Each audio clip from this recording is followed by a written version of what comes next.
What's your emergency? You need to send the police. We're in Hawaii, baby. There's someone I want you to meet. This is Ben.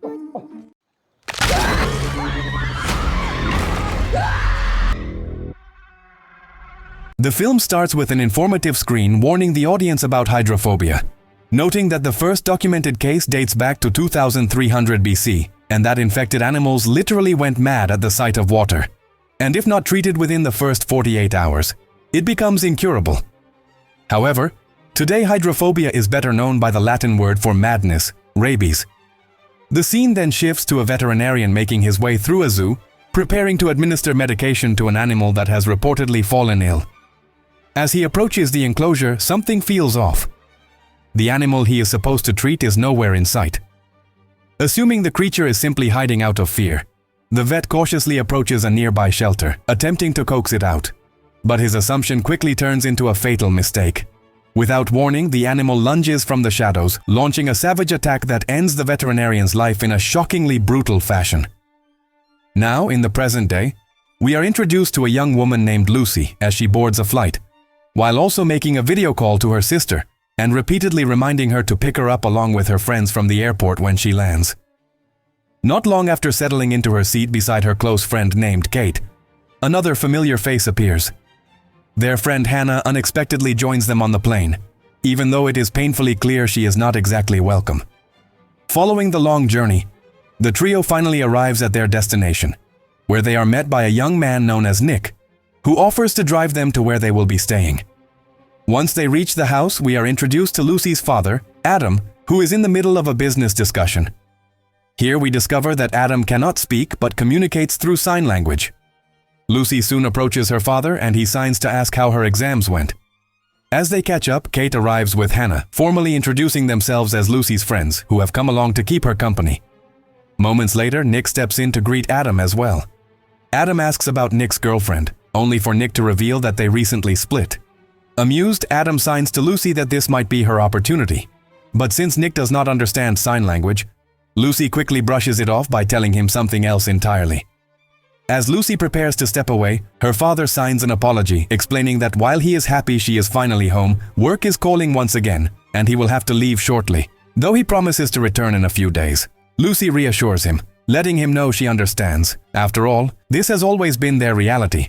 Lucy then goes to see her younger sister, Erin, but the reunion is far from warm. Erin clearly holds a resentment, as she is still upset that Lucy left when she was much younger.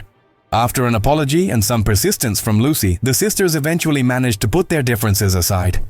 It is then that we are introduced to the family pet, Ben the monkey, who is overjoyed to see Lucy again. Lucy excitedly brings Ben over to meet her friends, which takes them by surprise and leaves them visibly shaken at first. However, once Lucy properly introduces Ben, their fear fades and they slowly warm up to him. Later that night, Hannah is seen wandering around the house when Nick shows up and strikes up a conversation with her. Curious, Hannah asks about Lucy's mother, and Nick explains that she passed away. He also reveals that Lucy's mom was a scientist who specialized in animal behavior, and that, at one point, she made the unusual decision to bring Ben home. As they talk, it becomes clear there is a subtle spark between Hannah and Nick, hinting at a growing romantic tension between the two. Later, Hannah decides to explore deeper into the underground section of the house, where she stumbles upon a hidden pool. She is captivated by the sight and sits down to take it all in. Her fascination quickly turns to fear when she notices Ben acting strangely, staring intently at the pool while making unsettling, almost eerie noises. Suddenly, Ben lunges at Hannah, grabbing her hand and dragging her with alarming force. Thankfully, Adam arrives just in time and commands Ben to stop. Once things settle, Adam reassures Hannah, explaining that Ben often behaves oddly around strangers. He then leads Ben back to his cage, but as he inspects the enclosure, Adam notices something disturbing: what appears to be the remains of a dead animal.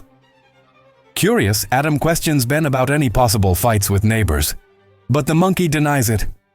A closer look at Ben's body reveals a bloodstain. However, Adam simply locks the cage and leaves without further comment. The following day, Adam brings an animal to Lucy and her friends, explaining, "What's in this package is a mongoose that somehow got into Ben's cage, and Ben attacked and killed it." Later that day, after enjoying a swim together, the girls gather to chat and relax. During their conversation, Lucy cannot help but feel a twinge of jealousy as she notices Hannah and Nick growing closer. Their playful interactions catch her off guard. To steer the conversation away from Hannah and Nick, Lucy brings up the guys Hannah had met on the plane, asking if she planned to call the one she liked. Hannah initially agrees but quickly changes her mind and hands the task over to Lucy instead. Lucy makes the call and invites the guys over. Later that evening, Hannah confides in Nick, expressing her feeling that Lucy seems to be trying too hard to impress him. Nick, however, simply brushes it off, explaining that he sees Lucy more like a little sister. In that quiet moment, Hannah and Nick share a brief intimate exchange while Lucy watches from a distance, feeling a mix of emotions. The scene cuts back to the moment when the vet arrives to check on Ben, where the vet was brutally attacked earlier. Back inside the house, Kate goes to grab some water but notices a teddy bear lying on the floor. She walks toward it, assuming Hannah left it there, but suddenly Ben appears and lets out a terrifying, angry scream. Startled, Kate rushes into a nearby room and calls Lucy, warning her that something is seriously wrong with Ben. Lucy heads out to find him but comes up empty-handed. She notices the teddy bear and, as she approaches, sees bloodstains on it. Aaron arrives just then and a loud scream pierces the air. Is Hannah screaming? Lucy and Kate rush to intervene, but Ben is clearly unwell and aggressive. Nick suggests tying him up to control the situation. As he searches for a rope, Ben lunges at him, but Lucy manages to calm him with a hug. She then takes the rope and restrains him. However, Ben continues to struggle violently. Seeing the chaos, Aaron urges Lucy to call Adam or the vet for help. Kate attempts to call the vet, only to hear the phone ringing nearby, signaling something is terribly wrong. Before they can react, Ben snaps the rope and attacks Aaron, biting her leg. The group manages to pull Aaron away, but Ben remains dangerously aggressive, blocking any escape. Nick quickly instructs everyone to get into the pool as Ben cannot jump in after them. But sadly, time is critical. Aaron is bleeding heavily and they must get her to a hospital before the infection spreads. Ben remains on guard, watching everyone carefully to make sure no one escapes. Frustrated and enraged, Nick charges at Ben and manages to push him off a cliff.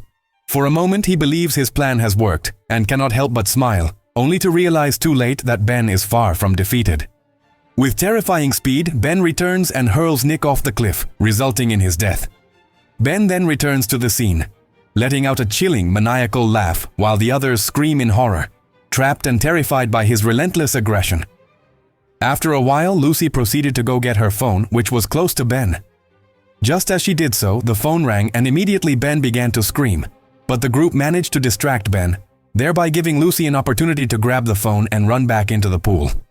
Once she got back safely in the water, they tried to call for help, but the person on the other end turns out to be the guy Hannah met on the plane. Caught up in a party, he does not take their emergency seriously. While this is happening, Ben makes another aggressive move, using a rope stretched across the pool to lunge at Hannah by her hair. Lucy and the others act fast and manage to pull her to safety. But in the chaos, Hannah accidentally drops the phone into the pool, leaving them without a way to call for immediate help. Meanwhile, during Adam's event, the vet reaches out to Adam with alarming news. The mongoose that Ben killed earlier tested positive for rabies. Adam dismisses the warning, insisting that rabies does not exist in Hawaii. The vet, Mary, suspects the sample might have been contaminated and decides to run a retest to be sure. Concerned, Adam tries calling Lucy, but there is no answer. Nearby, Lucy and Kate sneak into the building, hoping to find a phone and call for help. They eventually locate one, but as Lucy reaches for it, she accidentally steps on a remote, instantly drawing Ben's attention. Panicking, the girls dash into a hidden wall compartment, barely avoiding Ben as he ransacks the room searching for them. When Lucy steps out, Ben ambushes her from behind, striking her violently until Kate intervenes to pull her to safety. They manage to lock Ben outside using a glass door, but the barrier does not hold. Ben smashes through the glass and resumes his chase. He catches Kate from behind, knocking her to the ground, and then viciously strikes her with a stone while Lucy screams in horror. Ben then turns his focus to Lucy, seizing her as Hannah grabs a rope and tries to pull him into the pool, but Ben wriggles free, escaping once again. Meanwhile, Adam, growing increasingly worried about his children, leaves work and heads straight home. Back at the house, the guys from the plane finally arrive, completely unaware of the danger waiting for them. As the group moves through the house, Ben lurks in the shadows, watching their every move. When one of the boys is left alone, Ben attacks viciously by putting his hand into the boy's mouth and tearing him apart, even mocking him by mimicking his scream. Meanwhile, the other guy found the girls and immediately got their attention. They inform him to stay quiet, but it is already too late. Ben has left a gruesome piece of his friend behind. Staring at it in horror, the boy realizes Ben is coming for him next. Meanwhile, Hannah seizes the chaos as an opportunity to go grab a phone and the car keys to escape. She jumps into a car only to realize she's in the wrong vehicle and Ben is already closing in. Desperate, Hannah calls the police, but she cannot provide her location. Ben torments her by locking and unlocking the car before finally opening the trunk and attacking her brutally, leaving her lifeless. Inside, Erin is in critical condition, losing blood from her earlier attack. Lucy desperately searches for help, but in her rush, she steps on sharp glass and screams in pain. As she tends to the injury, Ben appears, but Adam arrives just in time, distracting him. Adam begins examining the mess in the house, unaware that Ben is behind him. Lucy calls out to him, but he cannot hear, being mute. Ben attacks Lucy, stops briefly, and then lunges again. A brutal struggle begins, but Erin arrives, helping defend Ben off. Ben shifts his focus to Erin, turning the fight into a deadly 2 versus 1. During the struggle, Adam discovers the havoc Ben caused in his room and realizes the situation is dire. Back in the main room, Ben nearly kills Lucy by going for her jaw, but Adam intervenes, blowing a whistle to try to stop him. The tactic fails, and Ben attacks Adam, overpowering him in a fierce battle. In a final desperate move, Adam grabs a wine bottle and smashes it over Ben, then stabs him, finally bringing him down. The family gathers for a hug, but Ben rises one last time, attempting a final attack. Lucy intervenes, taking the brunt of it, but Adam puts her out of harm's way. Ben is ultimately killed from the fall. Soon after, police and an ambulance arrive to take Erin for treatment. As the chaos settles, a chilling sound echoes. An electronic toy in the house begins repeating the word "bad" in an unsettling way, suggesting a lingering presence. Thus the story concludes.